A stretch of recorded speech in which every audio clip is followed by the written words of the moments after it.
आप सभी पुण्य आत्माओं और आपके हृदय में विराजमान परम पिता परमेश्वर को मैं सादर नमन करता हूँ।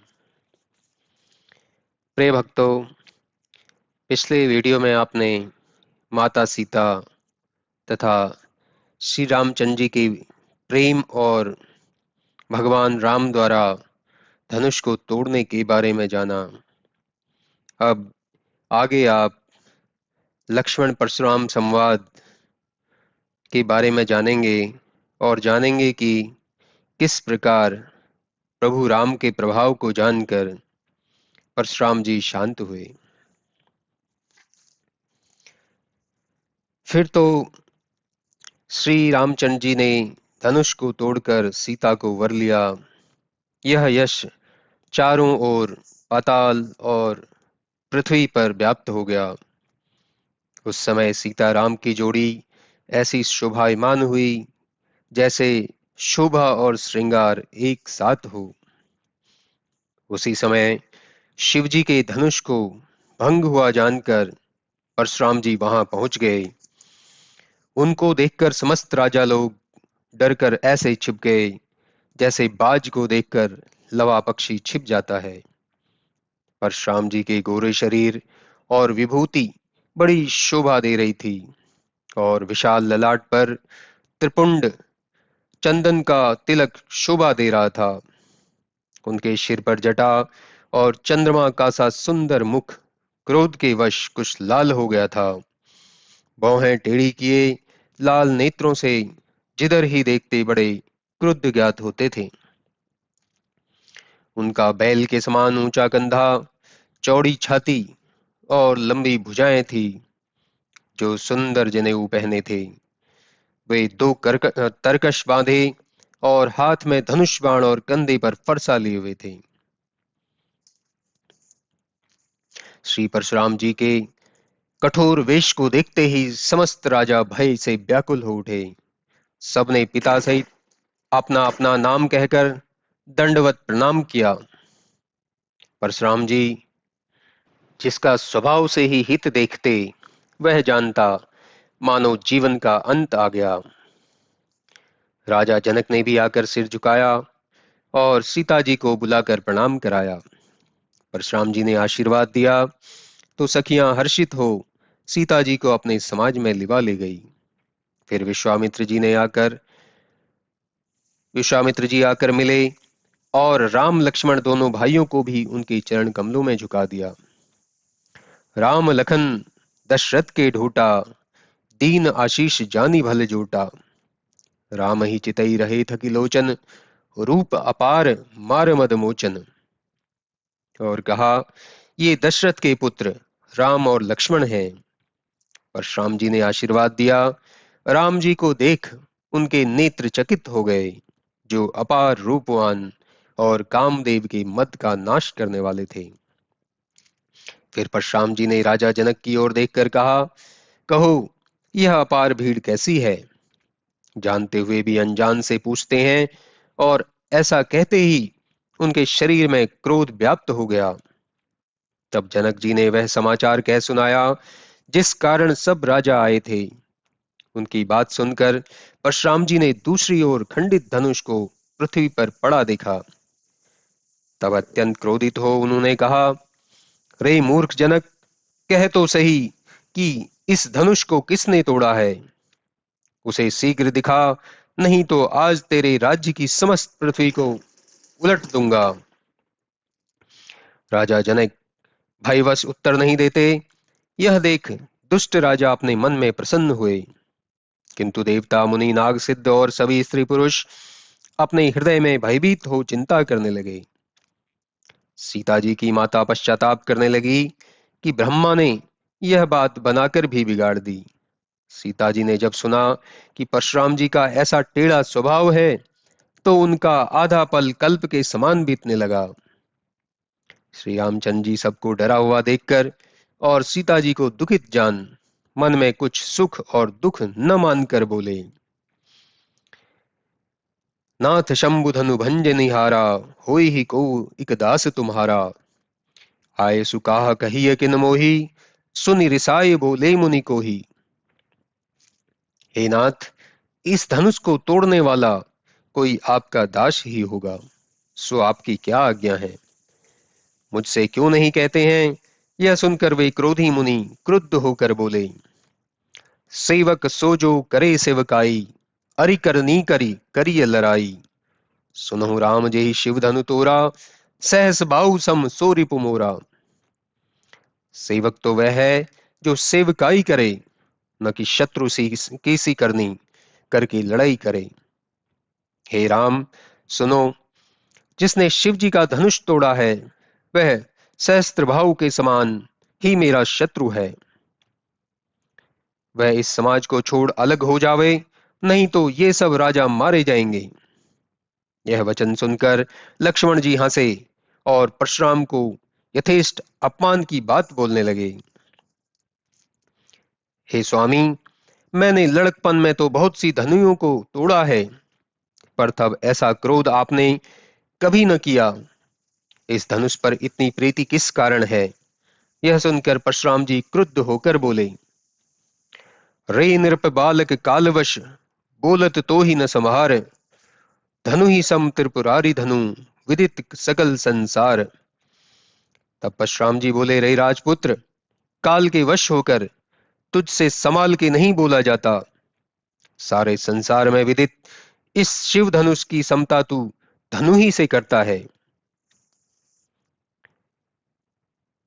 लक्ष्मण जी ने हंसकर कहा, हे देव, मेरी समझ से तो सब धनुष एक ही समान है। इस जीर्ण धनुष को तोड़ने में क्या हानि, क्या लाभ है? रामचंद्र जी क्या इसे आज नए के भूले से देखे हैं? यह तो छूते ही टूट गया, इसमें राम जी का दोष नहीं है। आप व्यर्थ ही क्यों क्रोध करते हैं? तब परशुराम जी फरसे की ओर देखकर बोले, रे मूर्ख, तूने मेरे स्वभाव को नहीं सुना है। बालक बोली बधो नहीं तो ही, केवल मुनि जड़ जाने सी मोही। बाल ब्रह्मचारी अति कोही, विश्व विदित क्षत्रिय कुल द्रोही। रे मूर्ख, मैं तुझे बालक जानकर वध नहीं करता हूं। मुझे केवल मुनि ही मत समझना। मैं बाल ब्रह्मचारी और अत्यंत क्रोधी हूं। संसार जानता है कि मैं क्षत्रियों के कुल का विध्वंसक हूं। मैंने अपनी भुजाओं के बल से इस पृथ्वी को राजाओं से विहीन कर कई बार ब्राह्मणों के हाथों में दे दिया है।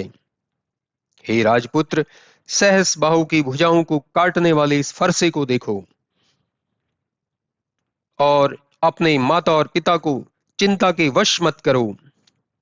इस मेरे अत्यंत घोर और कठोर फरसे को देखो, जिसने कितनी ही गर्भिणियों के गर्भ का दलन कर दिया है। ब्यासी लक्षण बोले मृदुवानी, अहो मुनीश महाभटवानी। पुनि पुनि मोहि दिखाव कुठारा, चहत उड़ावन फूकी पहारा। इस पर लक्ष्मण जी हंसते हुए यह मीठी वाणी बोले, अहो मुनीश्वर, तुम अपने को महायोद्धा मानते हो और बारंबार मुझे फरसा दिखाते हो, जैसे पहाड़ को फूंक कर उड़ा दोगे। देख कुठार शरासन माना, मैं कछु कहा सहित अभिमाना। यहाँ कुंभड़वतिया को नाही, जो तर्जनी देखी मर जाही। मैंने आपके शरीर पर फरसा और धनुष बाण देखकर कुछ अभिमान सहित कहा है। यहाँ कोई कुंभड़वतिया की तरह नहीं है, जो तर्जनी उंगली दिखाते ही मर जाएगा। क्योंकि देवता, ब्राह्मण, गौ आदि पर हमारे कुल में शूरता नहीं की जाती, परंतु आपको भृगुल का जान और आपके जनेऊ को देखते हुए जो कुछ कहें वह मैं सहूंगा। क्योंकि इनको मारना पाप है, आप मुझे मारें भी तो मैं पांव ही पड़ूंगा। आपके वचन की करोड़ों वर्ष के समान है, जो सहे नहीं जाते। तब इस फरसे और धनुष बाण को तो व्यर्थ ही धारण किए हैं। हे धैर्यधारी मनुष्यर, यदि आपको देखकर कुछ अनुचित कहा हो तो उसे क्षमा कीजिएगा। यह सुनकर परशुराम जी क्रोध युक्त हो गंभीर वाणी बोले, कौशिक सुनहु मंद यह बालक, कुटिल काल वस निज कुल घालक। भानुवंश राकेश कलंकु, निपट निरंकुश अबुद अशंकु। हे विश्वामित्र जी सुनिए, यह मूर्ख बालक तो मानो काल के वशीभूत हो रहा है। सूर्यवंश में यह चंद्रमा के कलंक के समान है और अत्यंत ही निरंकुश, मूर्ख और निडर है। मैं पुकार कर कह देता हूं कि यह क्षण भर के में ही काल कवलित हो जाएगा। फिर तो मेरा दोष मत देना। यदि तुम इसे बचाना चाहते हो तो मेरा प्रताप, बल और क्रोध बतलाकर मना कर दो। लक्ष्मण जी ने कहा, हे मुनि, आपका सुंदर यश आपको छोड़कर कौन वर्णन कर पा सकता है। आप अपने ही मुख से अपनी करनी अनेक बार बहुत भांति से बखान कर चुके हैं। उस पर यदि आपको संतोष नहीं हुआ हो तो फिर कुछ कह लीजिए। क्रोध को रोक दुख क्यों सहते हैं। आप तो वीर व्रती हैं, इस कारण गाली देने से शोभा न पाइएगा। क्योंकि वीर लोग समर में युद्ध करने वाले होते हैं और कहकर अपने को जनाते नहीं कि हम ऐसे हैं। यह कायरों का काम है कि शत्रु को युद्ध आंगन में पाकर भी ऐसा प्रलाप करते हैं। तुम तो मानो काल को ही हाँक कर लाए हो, जिसको मेरे लिए बारंबार बुलाते हो। लक्ष्मण की ऐसी कड़ी बातें सुनकर परशुराम जी ने उस कठोर फरसे को संभाल कर कहा, अब जनि देई मोह दोष मोहि लोगु, कटुवादी बालक बद योगु। बाल बिलो की बहुत मैं बाँचा, अब यह मरणहार भा साँचा। अब लोग मेरा दोष मत देंगे, क्योंकि यह कटुवादी बालक वध करने योग्य ही है। अब तक मैंने इसे बालक समझकर बहुत बचाया, परंतु अब यह सचमुच मरना ही चाहता है। विश्वामित्र जी ने कहा, अपराध क्षमा कीजिए। साधुजन बालकों के दोष पर ध्यान नहीं देते। परशुराम जी ने कहा कि मुझे अकारण क्रोधी के हाथ में कुठार मौजूद है और मेरे गुरु शंकर जी का द्रोही अपराधी मेरे आगे उपस्थित है। हे कौशिक, यह उत्तर देता है और मैं इसे बिना मारे ही छोड़ देता हूं। यह केवल तुम्हारा ही शील है, नहीं तो इसी फरसे से काटकर थोड़ी श्रम से गुरु के ऋण से उऋण हो जाता। तब विश्वामित्र ने अपने मन में हंसकर कहा कि मुनि को तो अभी भी हरियाली ही दिखती है। इन्हें ज्ञान नहीं हुआ कि जिन्होंने धनुष को ऊख के समान तोड़ दिया वे रामचंद्र कौन है। लक्ष्मण जी ने कहा, हे मुनि, संसार में ऐसा कौन है जो तुम्हारे शील को नहीं जानता कि माता पिता से तो उस प्रकार उऋण हुए, अब गुरु ऋण की मन में चिंता लगी है। सो वह मानो हमारे ही सिर निकला है और दिन भी बहुत बीत गए, इसलिए ब्याज अधिक बढ़ गया है। इससे अब व्यवहारियों को बुला लीजिए तो मैं झट थैली खोल दूं। यह कटु वाक्य सुन परशुराम जी अपना फरसा संभालने लगे तो सारी सभा के लोग हाय हाय पुकारने लगे। तब लक्ष्मण जी ने कहा, हे परशुराम जी, आप मुझे फरसा दिखाते हैं, परंतु हे राजाओं के द्रोही, मैं आपको ब्राह्मण विचार कर छोड़ देता हूं। आपको कभी युद्ध में गाड़े योद्धा तो मिले नहीं, ब्राह्मण देवता घर के ही वीर होते हैं। इस पर सबने कहा, यह अनुचित है। तब संकेत द्वारा श्री रामचंद्र जी ने लक्ष्मण जी को मना कर दिया। भृगु श्रेष्ठ परशुराम जी के कोपानल में लक्ष्मण जी का उत्तर आहुति था। इससे क्रोध को बढ़ते देखकर रघुकुल के सूर्य रूप श्री रामचंद्र जी यह जल सदृश शीतल वचन बोले, नाथ करहु बालक पर छोहू, शुद्ध दूध मुख करिय न कोहू। जो पे प्रभु पर वहाव कछु जाना, तो की बराबरी करत अयाना। जो लरिका कछु अनुचित करही, गुरु पितु मातु मोद मन भरही। करी कृपा शिशु सेवक जानी, तुम समशील धीर मुनि ज्ञानी। हे नाथ, इस बालक पर दया कीजिए, यह दुधमुहा है, इस पर क्रोध न कीजिए।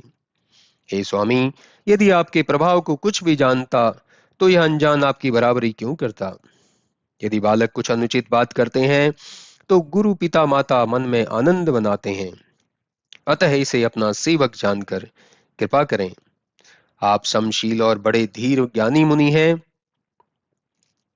राम जी की बात सुन परशुराम जी कुछ शांत हुए कि लक्ष्मण जी कुछ कहकर मुस्कुरा दिए। इससे उनका क्रोध बढ़ गया। उन्होंने कहा, हे राम, तुम्हारा यह भाई बड़ा पापी है। गौर शरीर मन में कालिमा यह दुधमुहा नहीं विषमुख है, तुम्हारे समान नहीं है। और इतना परशुराम जी ने लक्ष्मण से कहा, रे दुष्ट, मुझे तू काल समान क्यों नहीं देखता?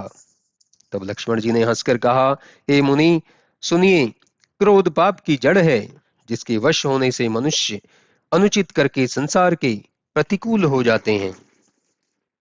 हे मुनि श्रेष्ठ, मैं तो आपका आज्ञाकारी हूँ, क्रोध को त्याग कर अब दया कीजिए। टूटा हुआ धनुष क्रोध करने से जुड़ नहीं सकता। अब बैठ जाइए, पैर दर्द करते होंगे।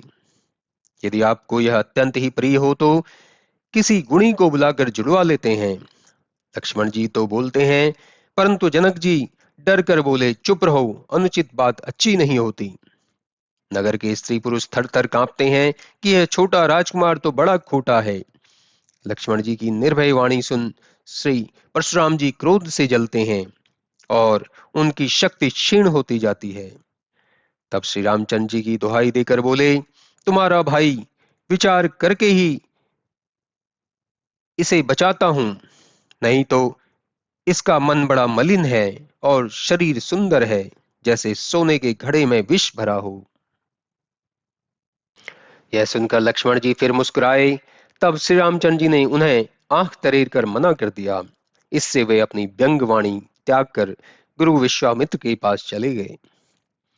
तब रामचंद्र जी ने हाथ जोड़कर अत्यंत नम्र और मीठी वाणी में कहा, हे नाथ, सुनिए, आपका स्वभावतः सुंदर ज्ञानी है, इससे बालक की बात पर ध्यान न दीजिए, क्योंकि बर्रे और बालक का स्वभाव एक सा होता है।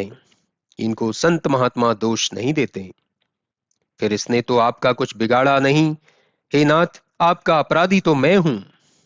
हे गोसाई, आप अपनी कृपा कोप बद बंधन जो कुछ भी करना चाहें, सो वह दास के समान मुझ पर ही कीजिए। कहिए, आपका यह क्रोध कैसे जाएगा? मैं शीघ्र वही उपाय करूं। परशुराम जी ने कहा, हे राम, क्रोध कैसे जाएगा? अब भी तेरा भाई टेढ़ा होकर ही देखता है। यदि मैंने इसके गले पर फरसा नहीं चलाया तो क्रोध करके ही क्या किया? भला मेरे जिस कुठार की गति को सुनकर राजमहल की रानियों के गर्भ गिर जाते हैं, उस फरसे के रहते हुए मैं आज इस राजा के लड़के को जीता देख रहा हूं, परंतु हाथ नहीं चलता। मालूम होता है कि मेरा यह फरसा कुंठित हो गया है, और यह भी जान पड़ता है कि विधाता उल्टा हो गया है, नहीं तो मेरे हृदय में कृपा कैसी? आज ब्रह्मा ने तो मुझे बड़ा दुख सहाया। यह सुनकर लक्ष्मण ने हंसकर प्रणाम किया और बोले, हे स्वामी, आप तो दया की मूर्ति हैं। ऐसे बोलते हैं मानो फूल झड़ रहे हैं। हे मुने, यदि आप कृपा करते हुए भी आपका शरीर जलता है तो विधाता ही रक्षा करे। यह सुनकर परशुराम जी ने कहा, हे जनक, देखो, यह बालक तो बड़ा ही हठी है और यह यमपुर में निवास करना चाहता है। इसको शीघ्र मेरी आंखों की ओट क्यों नहीं करते? यह देखने ही में छोटा है, परंतु बड़ा खोटा है। इस पर लक्ष्मण जी ने कहा, आंख बंद कर लीजिए, तो आपके सामने कहीं कोई नहीं है। इस पर परशुराम जी अत्यंत क्रोधित होकर श्री रामचंद्र जी से बोले, अरे मूर्ख, शिव जी के धनुष को तोड़कर अब मुझे अपनी बातों के प्रबोध करने चला है। तेरा भाई जो कुछ कहता है उसमें तेरी सम्मति है, और तू हाथ जोड़कर छल पूर्वक विनय करता है। अतः मेरे संतोष के लिए तू मेरे साथ युद्ध कर, नहीं तो राम कहलाना छोड़ दे। हे शिवद्रोही, छल छोड़कर तू युद्ध कर, नहीं तो तेरे भाई सहित तुझे मार डालूंगा। परशुराम जी फरसा उठाकर बकते रहे और श्री रामचंद्र जी माथा नवाकर मन में मुस्कुराते रहे। फिर बोले, आप लक्ष्मण का क्रोध हम पर उतारते हैं। सीधेपन से कहीं कहीं बड़ा दोष हो जाता है। टेढ़े से सबको शंका रहती है। टेढ़े चंद्रमा को राहु भी नहीं ग्रसता। राम जी ने कहा, हे मुनीश्वर, क्रोध को त्याग दीजिए, मैं आपके आगे सिर झुकाता हूँ। हे स्वामी, मुझे अपना अनुगामी जानकर वैसा ही कीजिए जैसा आपका क्रोध चला जाए। हे विप्रश्रेष्ठ, भला स्वामी और सेवक में लड़ाई कैसी? क्रोध को त्याग दीजिए, फिर इस बालक का कुछ दोष भी नहीं है। इसने आपका वीर वेश देखकर ही कुछ कह दिया है। आपको फरसा और धनुष बाण धारी देख और योद्धा विचार कर ही लड़के को क्रोध आ गया। आपका नाम तो जानता था पर पहचान न सका, और वंश स्वभाव से इसने उत्तर दिया, हे स्वामी, यदि आप मुनि के समान आते तो यह आपके चरणों की रज को मस्तक पर लगाता। आप ब्राह्मण हैं, इस अनजाने की चूक को क्षमा कीजिए।